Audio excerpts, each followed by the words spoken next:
हाँ जी students, next हमारा point बनता है रेवेन्यू, आगम,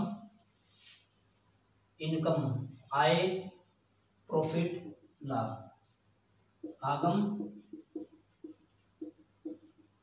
आय या क्या आ गया, लाभ। देखो वैसे आपके बेसिक में ये तीनों अलग अलग उसमें दिखा रखे हैं, मैंने डिफरेंस बताने से थोड़ा क्लियर हो जाएगा, क्योंकि कुछ बच्चों की यहाँ पे कंफ्यूजन रहती है कि तीनों में फर्क क्या होता है, कि आगम, रेवेन्यू और प्रॉफिट में। ठीक है, देखिए जब हम एक ट्रेडिंग कंपनी है वो गुड्स को सेल कर रही है, परचेज कर रही है, गुड्स या सर्विसेज कोई भी चीज़ दे रही है, सर्विस वगैरह भी।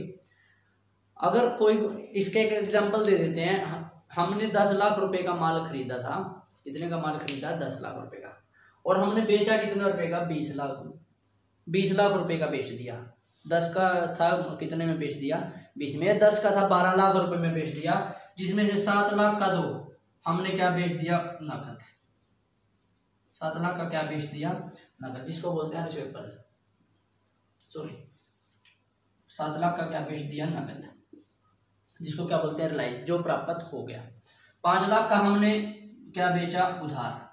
5 लाख का क्या बेचा, उधार, तो वो पैसा हमने प्राप्त होना है, जिसको बोलते हैं रिसीवेबल।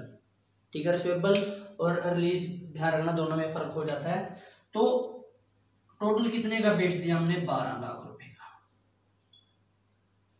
कितने का, 12 लाख। तो आप इसको क्या बोलते हैं, रेवेन्यू, क्या बोलते हैं, टोटल रिसिप्ट। टोटल रिसिप्ट होती है ये, इतना टोटल प्राप्त होना है या प्राप्त हो गया।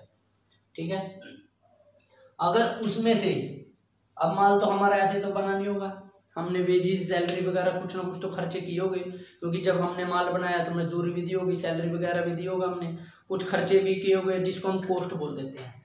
जब आप रेवेन्यू में से, रेवेन्यू यानी कि कितने रुपए की रेवेन्यू हुई थी, 12 लाख की, कितने की हुई थी, 12 लाख, उसमें से उसका खर्च घटा देते हो, खर्च यानी कि एक्सपेंस, उस पर जो हमने खर्च किया था सारे खर्चे, उस पर टोटल खर्च हमारा 10 लाख का खरीदा था, कुछ उस पर खर्च वगैरह भी हो गया था, हमने कितना रुपए खर्च हो, टोटल कॉस्ट कितनी आ गई थी, टोटल कॉस्ट कितनी आ गई थी, 11 लाख। 10 लाख का तो खरीदा ही था, कुछ वेजिस, सैलरी, 1 साल तक उसको एक्टिविटी मैन्युफैक्चर किया हमने जैसे भी, फिर उसके बाद बेचा होगा, तो 11 लाख रुपए का टोटल खर्चा हो गया, तो 1 लाख रुपए क्या हो गया, इनकम, क्या हो गई, इनकम।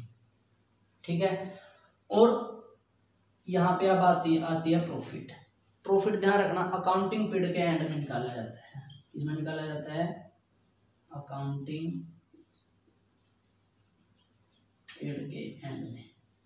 अब हमने टोटल ऐसी बहुत टोटल रेवेन्यू करते रहे, साल के एंड में, जब साल के एंड आ गया, हमने टोटल क्या किया, टोटल जितनी भी रेवेन्यू है, टोटल एक्सपेंडिचर, ये तो हमारा एक ही बार का हो सकता है।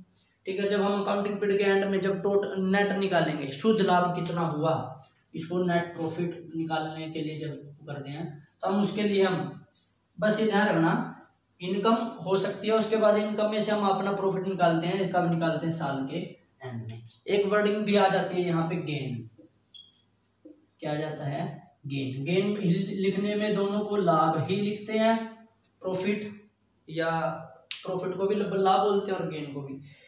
गेन पर्टिकुलर एक ही बार में, जैसे कोई गुड्स, कोई मशीन हमने 10 लाख रुपए की खरीदी और 12 लाख में बेच दी, ठीक है, 2 लाख रुपए का गेन हुआ, 2 लाख रुपए का क्या हुआ, गेन, पर्टिकुलर एक ही बार। लेकिन प्रॉफिट कब निकाला जाता है, साल के एंड में। ध्यान रखना, अभी 4 डिफरेंस हो गए इसमें, रेवेन्यू, इनकम, प्रॉफिट और क्या आ गया, गेन। गेन क्या होता है, पर्टिकुलर, वन टाइम, एक ही बार, और ये कब होता है, साल के एंड में। कभी भी आप वैसे गेन बोलते हो, आप ये बोलते हैं मशीनरी 10 की खरीदी 12 में बेची, तो 2 लाख रुपए का क्या हुआ, गेन। साल के एंड में क्या निकालेंगे फिर, प्रॉफिट।